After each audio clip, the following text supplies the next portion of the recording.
सो आज fourth week of April 2022 की updates देखते हैं। जैसा कि हम लोग हमेशा साइबर वॉरफेयर से स्टार्ट करते हैं, तो एक रिसेंटली रिपोर्ट आई है माइक्रोसॉफ्ट से और उन लोगों ने जो रशिया और यूक्रेन के बीच में साइबर वॉरफेयर है उसमें 200 साइबर अटैक्स को एनालाइज किया है।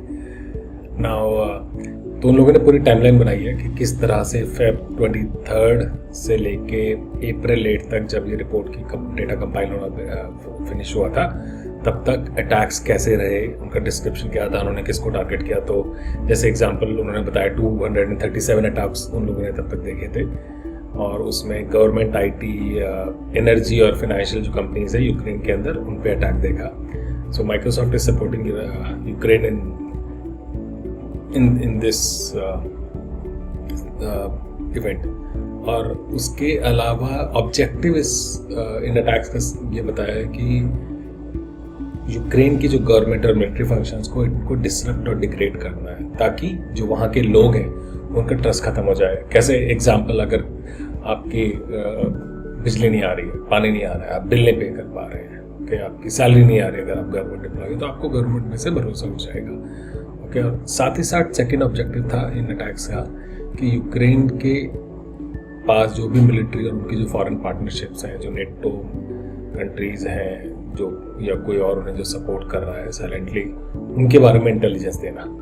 ओके, तो जैसे इस रिपोर्ट में आया कि फर्स्ट वीक में जो सबसे पहले डिस्ट्रक्टिव मैलवेयर जिसमें फॉक्स ब्लेड और आइजैक वाइपर था, ओके, उनके 22 इंसिडेंट्स मिले। सेकेंड वीक में इन्हें कोई नया मैलवेयर नहीं देखा इन्होंने। थर्ड वीक में इन्हें फॉक्स ब्लेड मिला, उसके 4 इंसिडेंट्स देखे उन्होंने।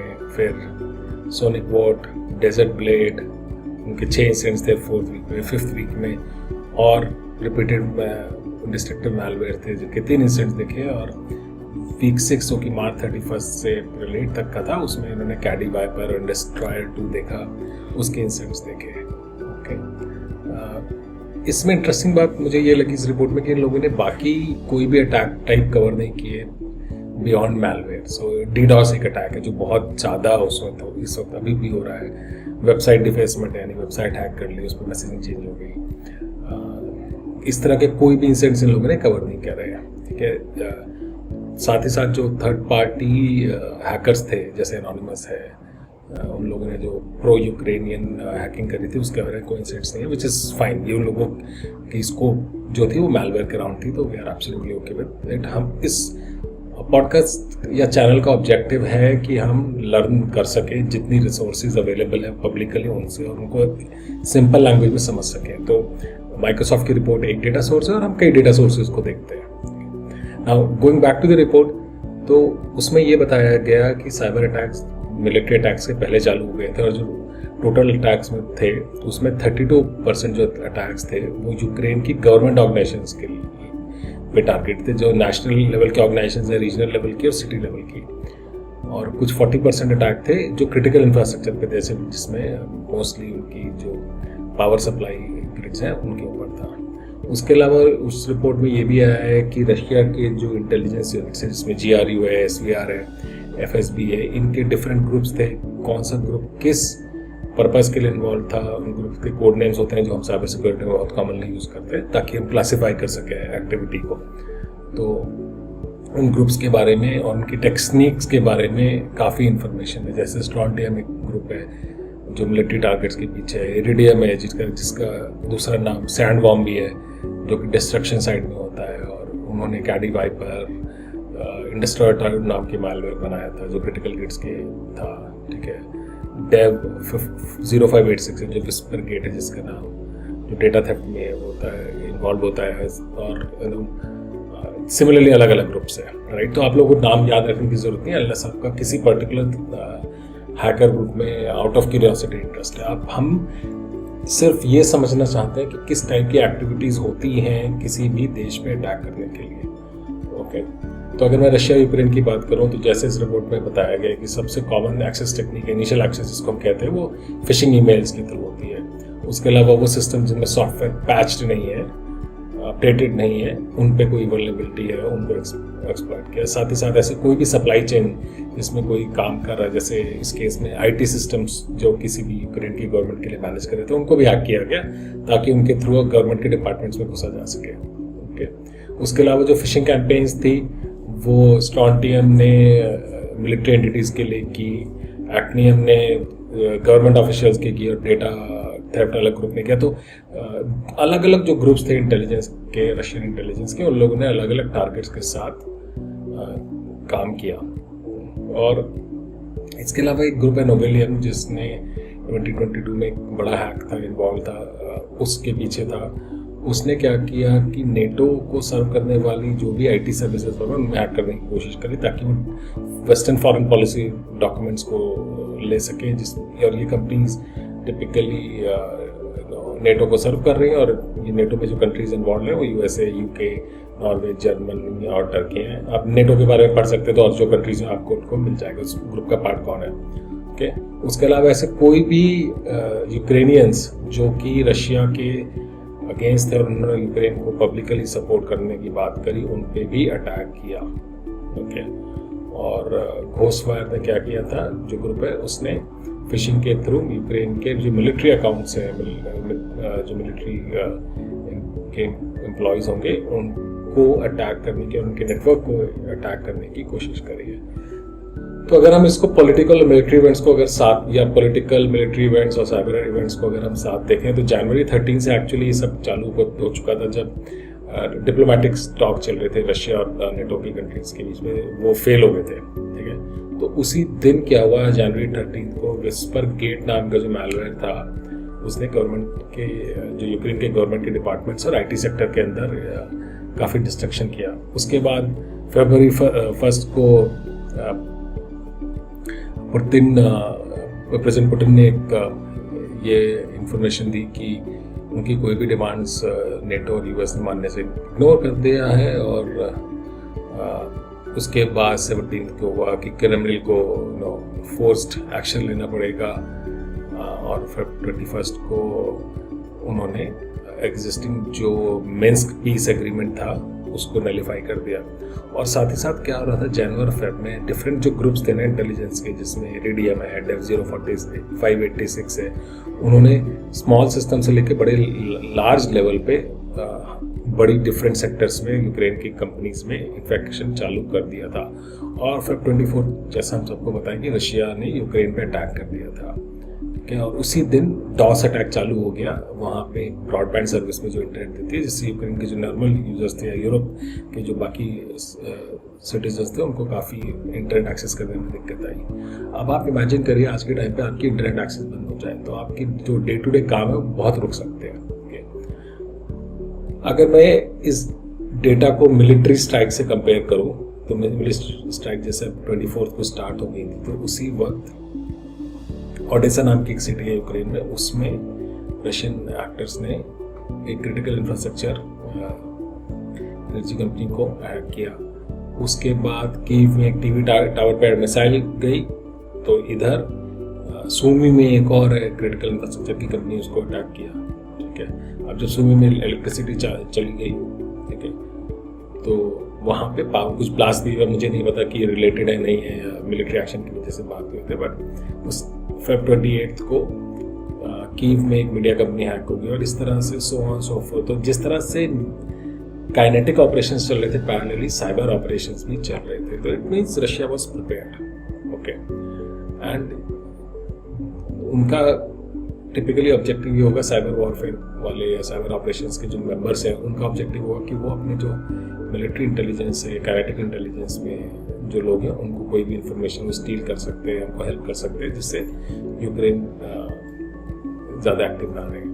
अगर मैं अटैक टाइप्स की बात करूँ जो रिपोर्ट में कवर कर लिया, उसमें डिस्क वाइपर्स हैं, तो whisper gate, hermetic wiper, Isaac wiper and caddy wiper है, और ये हम पहले कंटेंट में इसकी बात कर चुके हैं। डेटा डिलीटर्स हैं जिसका नाम है 00, एक फाइल एन्क्रिप्टर है जिसका नाम है सोनिक मोड, और एक ICS का मैलवेयर है जो क्रिटिकल यूटिलिटीज के लिए काम करता है, उसका नाम है डिस्ट्रॉयड। ओके, तो हम इन सब से क्या सीख सकते हैं कि अगर कोई कंट्री आज के डेट में वॉरफेयर करना चाहती है तो उसको काइनेटिक ऑपरेशंस की जरूरत नहीं, पहले ही साइबर ऑपरेशंस के थ्रू वॉर कर सकती है, कि ये नॉन फैक्ट है साइबर वर्ल्ड में। और अब काफ़ी पॉलिटिकल एनालिस्ट भी इस चीज़ को समझते हैं कि आपको ऑपरेशंस करने की ज़रूरत नहीं। आप चाइना के एग्जांपल ले लीजिए, वो लोग कभी भी आपको मिलिट्री हेड ऑफ में कभी नहीं मिलेंगे, वो आपको हमेशा हैकिंग करते हुए साइबर ऑपरेशंस में काफ़ी एक्टिव पाएंगे। ओके, तो अपनी अपनी अलग अलग strategy depending on countries leadership.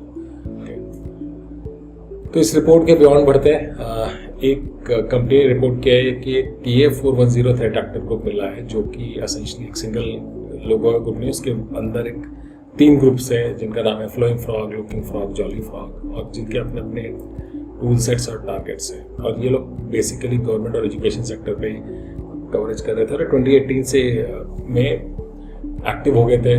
और इस बात को आप ध्यान रखिए कि अगर कोई ग्रुप के बारे में पब्लिक न्यूज़ मिलती है तो डजन न्यूज़ तब से एक्टिव है। मैंने ऐसे अटैक्स देखे हैं जहाँ 5-5, 7-7 साल से हैकर्स बैठे हुए हैं, और बिकॉज आईटी टीम्स को नहीं पता होता कि हैकिंग कैसे डिटेक्ट करनी है, ब्रीच कैसे ढूंढना है, वो लोग नहीं बता पाते।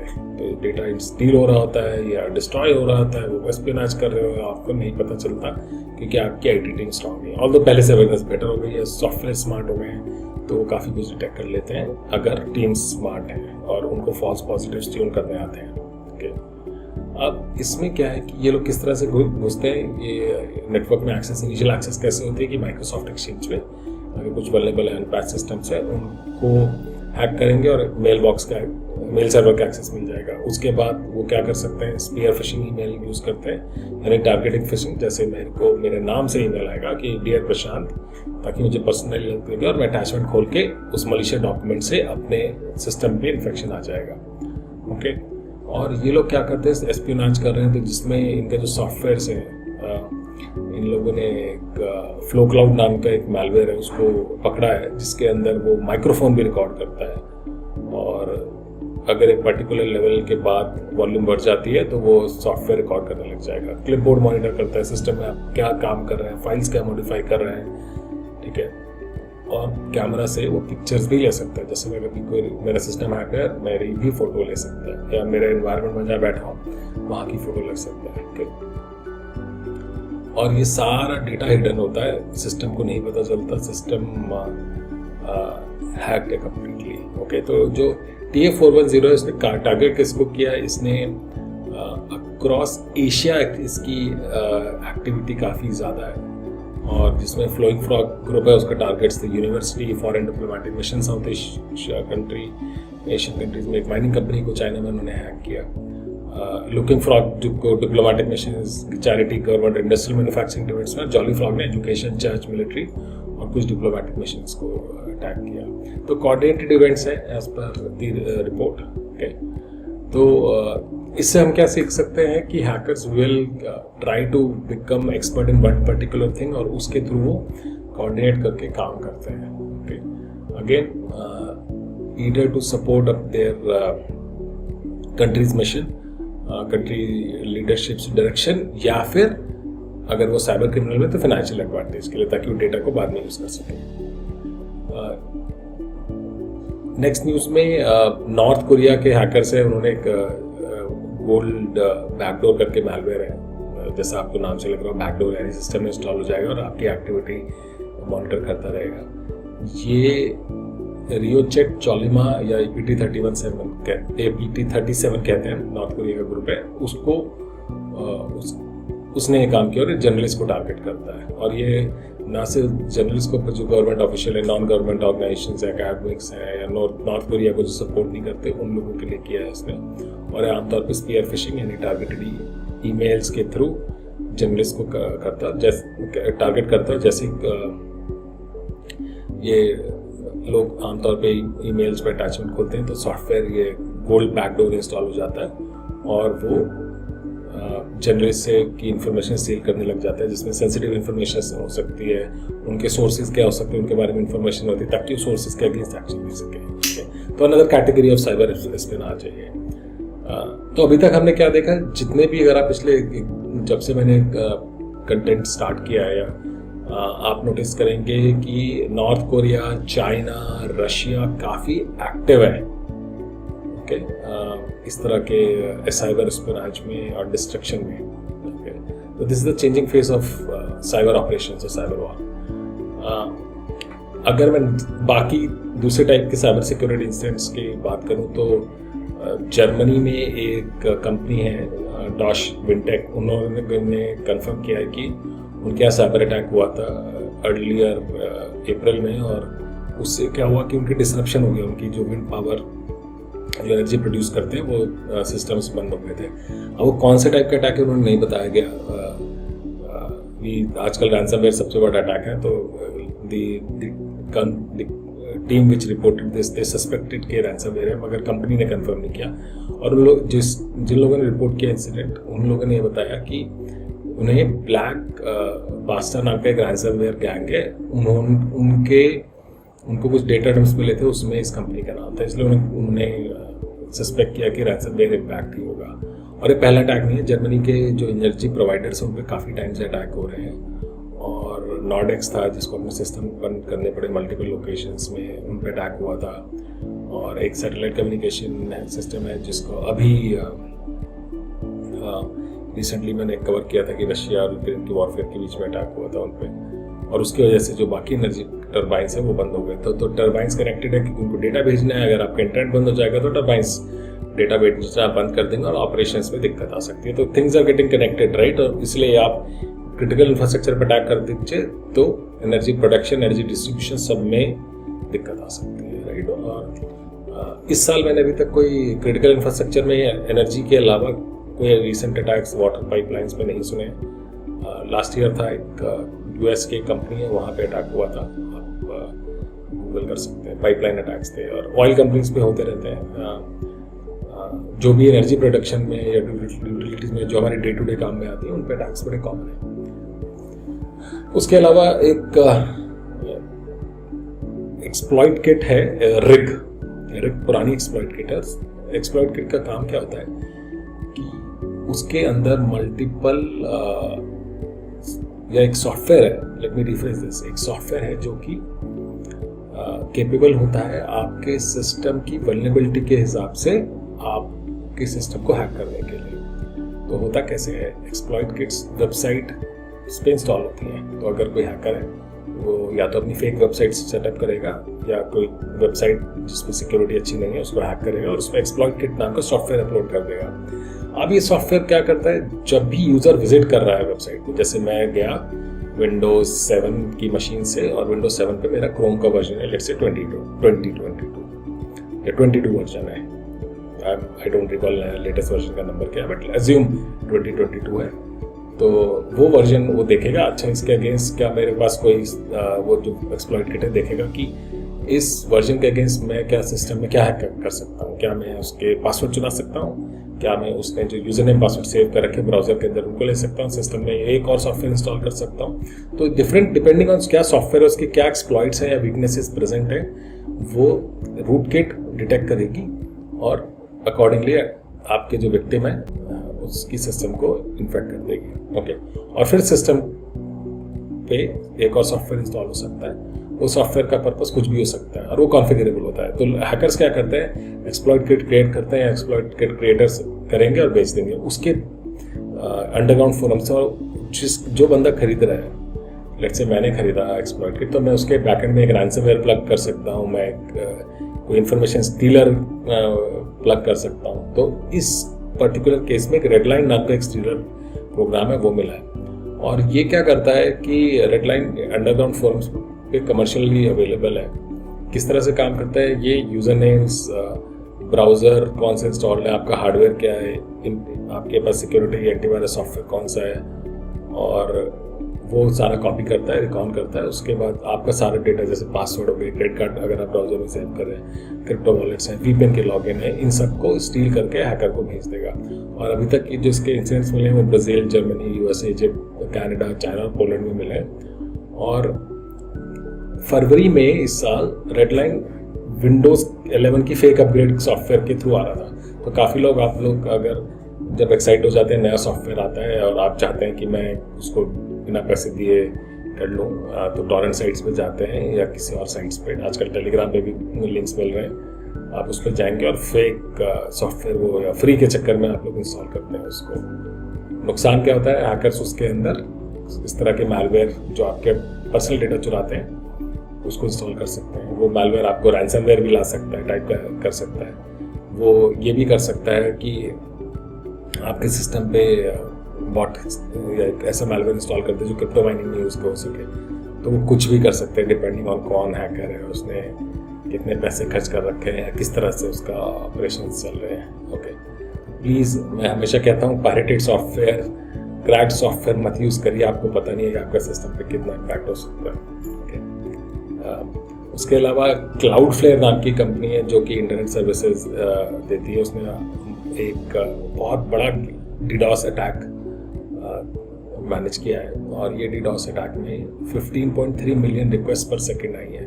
अब कैसे समझते हैं डीडॉस को, कि वेबसाइट है, उसका काम है मान लीजिए कुछ लाख यूजर्स को सर्व करना 1 मिनट के अंदर। जैसे हमारे देश में IRCTC वेबसाइट है, वो कुछ लाख यूजर्स को सर्व कर सकती है 1 सेकंड में। अब लाख की जगह उसको करोड़ों रिक्वेस्ट जाने लग जाए तो सिस्टम क्या हैंडल कर पाएगा? I don't know, may be not, right, depending on उसका कॉन्फ़िगरेशन किस तरह से है, ठीक है, सिक्योरिटी फीचर्स किस तरह से है। तो क्लाउडफ्लेयर ने इसी तरह का एक अटैक किया जो अब तक 50.3 मिलियन रिक्वेस्ट पर सेकंड का था, और इसके पहले लास्ट ईयर उन्होंने जो अब तक का सबसे बड़ा स्टॉप किया था वो 17.2 मिलियन रिक्वेस्ट पर सेकंड का था, ठीक है। तो इस तरह से जो डीडॉस हैं वो बढ़ते जा रहे हैं, और ये जो अटैक आया था करीब 6000 यूनिक सिस्टम से आया था। वैसे बॉट्स यानी ऐसी मशीन जो हैक हो रखे हैं, जैसे मैंने प्रीवियस एग्जांपल दिया, आपने पायरेटेड सॉफ्टवेयर डाला और उस पायरेटेड सॉफ्टवेयर में बॉट है जो आपकी मशीन को फर्दर अटैक में यूज़ कर सकता है, नॉन स्टॉप रिक्वेस्ट भेजने के लिए वेबसाइट एक्सेस की। तो इस तरह से आप को पता भी नहीं चलेगा और आपका सिस्टम डीडॉस में यूज़ हो सकता है। तो क्लाउडफ्लेयर ने क्या किया कि उसने ये बॉट डिटेक्ट किया, जो अटैक था डीडॉस का, उस बॉट ने ड्रिवन इसको डिटेक्ट किया। ये करीब 15 सेकंड के रहा और करीब 112 कंट्रीज से आया। अब इमेजिन करिए एक हैकर है, उसके पास 112 कंट्रीज में 6000 यूनिक सिस्टम्स कवर्ड हैं, उसने उसको अटैक किया, राइट। तो they are that smart, hackers are that smart. Okay, कैसे होता है? क्योंकि हम लोग गलतियां करते हैं, we are the weakest link. हम अपने मुफ्त के चक्कर में हम बहुत सारी गलतियां करते हैं, गलत सॉफ्टवेयर इंस्टॉल करते हैं, इस तरह के हैकर्स को मौका देते हैं। ओके, अच्छा, इसमें जो 15% ट्रैफिक था वो इंडोनेशिया था, और उसके बाद रशिया, ब्राज़ील, इंडिया, कोलंबिया और यूनाइटेड स्टेट्स से था, जो भी क्लाउडफ्लेयर ने डेटा रिपोर्ट किया है।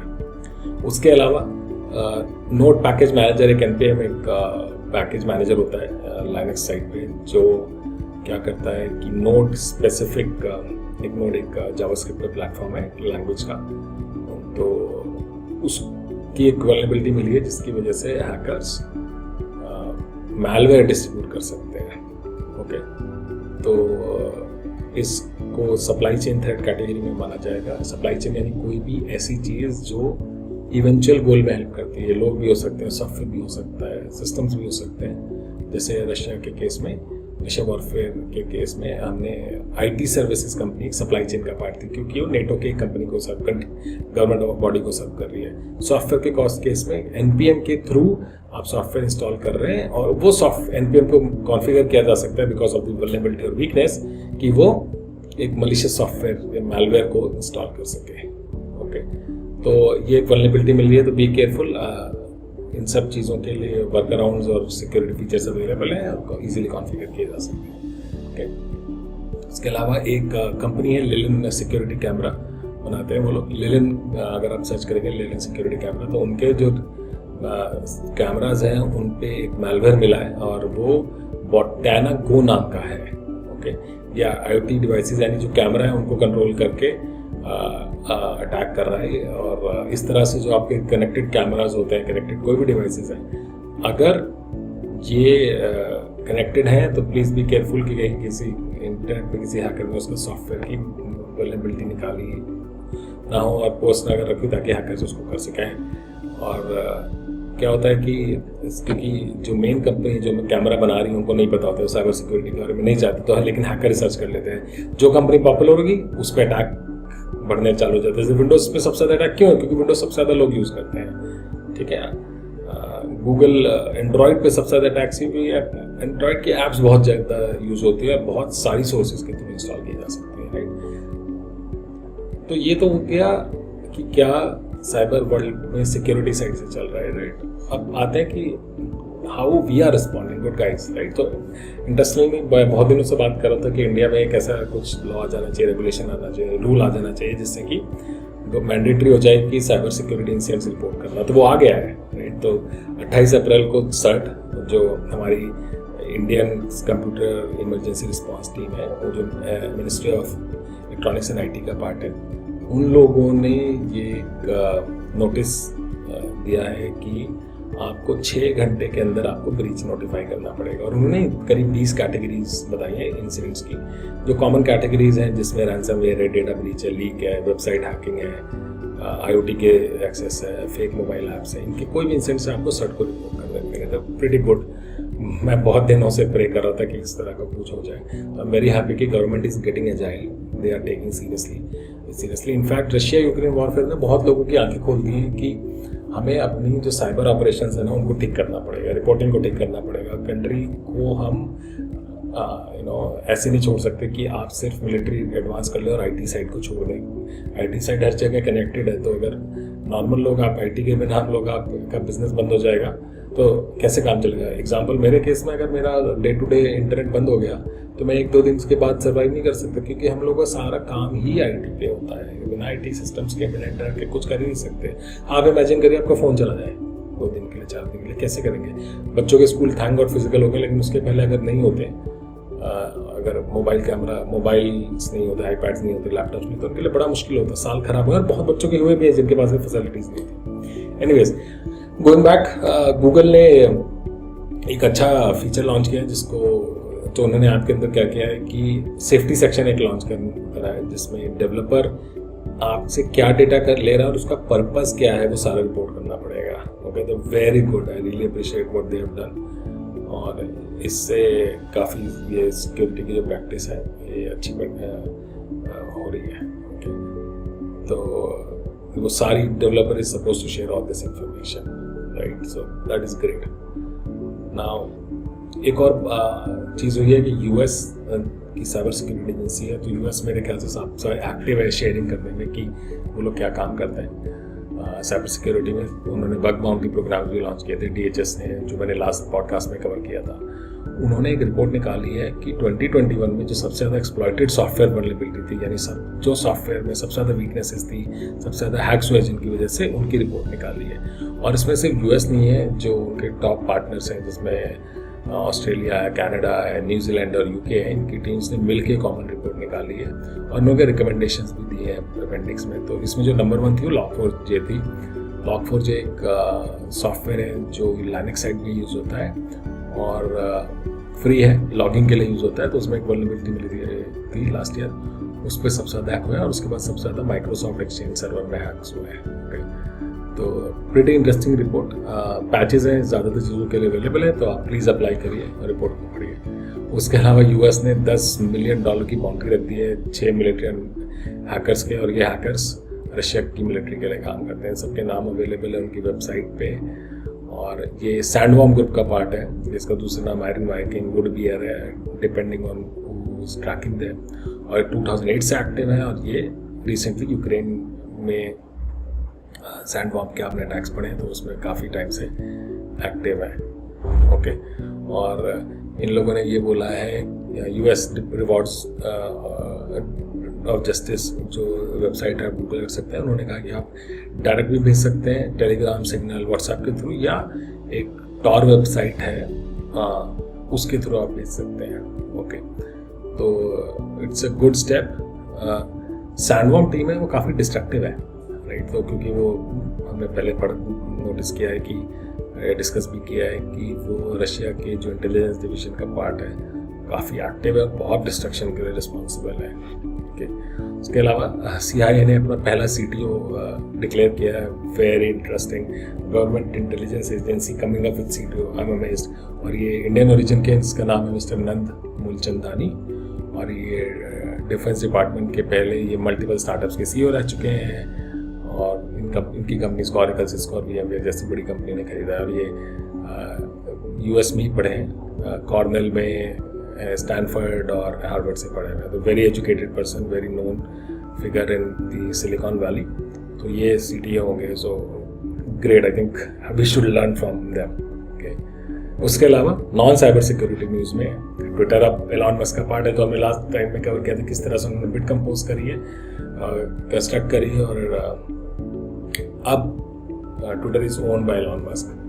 तो उन्होंने जैसे ही डील हुई उसके बाद उन्होंने एक ट्वीट किया कि अब हम लोग एनक्रिप्शन करेंगे डीएम के बीच में, जैसे व्हाट्सएप में मैसेजेस एनक्रिप्टेड होते हैं डायरेक्ट मैसेजेस, हम ट्विटर के अंदर भी अब डीएम करेंगे ताकि कोई हैक न कर सके, स्पाई न कर सके। अब इसके दो साइड हैं, अगर आप प्राइवेसी चाहते हो तो आपको एनक्रिप्शन नहीं होना चाहिए, लेकिन इसको जो बैड एक्टर्स हैं वो भी इस्तेमाल कर सकते हैं, right. So depending on who side you are, आपके अपने अपने आर्गूमेंट हो सकते हैं। और एक और इंटरेस्टिंग न्यूज़ मुझे ये पता चली कि हॉस्पिटल्स में यूएस में एक मैरी वॉशिंगटन हॉस्पिटल है वर्जीनिया में, उन लोगों ने मॉक्सी नाम का एक 4 फीट का रोबोट इस्तेमाल कर रहे हैं वो लोग फरवरी से। और ये रोबोट क्या करता है ना, नर्सिस की हेल्प करता है। कैसे हेल्प करता है, ये सामान ले जाता है, डिलीवरी करता है, मेडिकेशन हो गई, सप्लाई हो गई, लैब के सैंपल हो गए, जो भी पर्सनल आइटम है जिसमें भागना दौड़ना होता है ना, वो सारे काम में रोबोट कर देता है। इससे नर्सिस को बहुत हेल्प मिली है, बर्न आउट नहीं होता। कोविड में पिछले 2 साल में medical staff, thanks to all of them, उन लोगों को बहुत बर्न आउट हुआ वर्ल्ड वाइड। अब मॉक्सी जैसे रोबोट्स हेल्प करेंगे। और ये जो कंपनी है डिलीजेंट रोबोटिक्स, जिसका रोबोट है मॉक्सी, ये 2017 में फाउंड हुई थी, और इस तरह की बहुत सी कंपनीज हैं। तो मॉक्सी अभी करीब 15 क्वांटिटीज़ में डिप्लॉयड है यूएस में, और अब 60 और डिप्लॉय हो रहे हैं इस साल। ओके, तो pretty good. We should learn humans को रोबोट्स की ऑटोमेशन की यूज़ करनी चाहिए ताकि वो और ज़्यादा प्रोडक्टिव काम में अपना दिमाग लगा सकें। अच्छा, इसके अलावा रोबोट्स की और भी चीज़ों के यूज़ केस कॉमन है, जिसमें हॉस्पिटल वार्ड को डिसइंफेक्ट करना है, थेरेपिस्ट को कोई हेल्प करनी है। ओके, लेज़र सर्जरी में रोबोट्स हम यूज़ करते ही हैं, राइट। एंड एक इनफैक्ट जापान में कंपनी है रोबो गियर, जो कि लोगों सीनियर सिटीजन्स को उठा के बेड में उसे उठाना और उनको व्हील चेयर में रखने का काम करती है। और तो ये सब अप्रूव नहीं है क्योंकि रेगुलेशंस बहुत हैं। आप रोबोट पे फुली टच नहीं कर सकते, रोबोट लिफ्ट में बटन दबा सकते, बहुत सारी चीज़ें नहीं कर सकते, राइट। तो ये हॉस्पिटल्स जो रिडंडेंट काम है, ऐसे काम है जिसमें एनर्जी फालतू में खर्च होती है, उनमें यूज़ कर सकते हैं। ओके, एक ही नुकसान है साइबर सिक्योरिटी साइड, क्योंकि हमें पता नहीं कि इनको हैक किया जा सकता है, उनमें क्या डेटा है, तो सॉफ्टवेयर की वल्नरेबिलिटी क्या है, क्योंकि इस तरह की कंपनी साइबर सिक्योरिटी एक्सपर्ट नहीं होती हैं, तो उनको नहीं पता होगा अपना, जितना टिपिकल साइबर सिक्योरिटी रिसर्चर्स को पता होगा। तो will see as this takes up main stream, will come to know. So again, I'm thankful to all my sources. Thank you for listening in. I'll see you next time.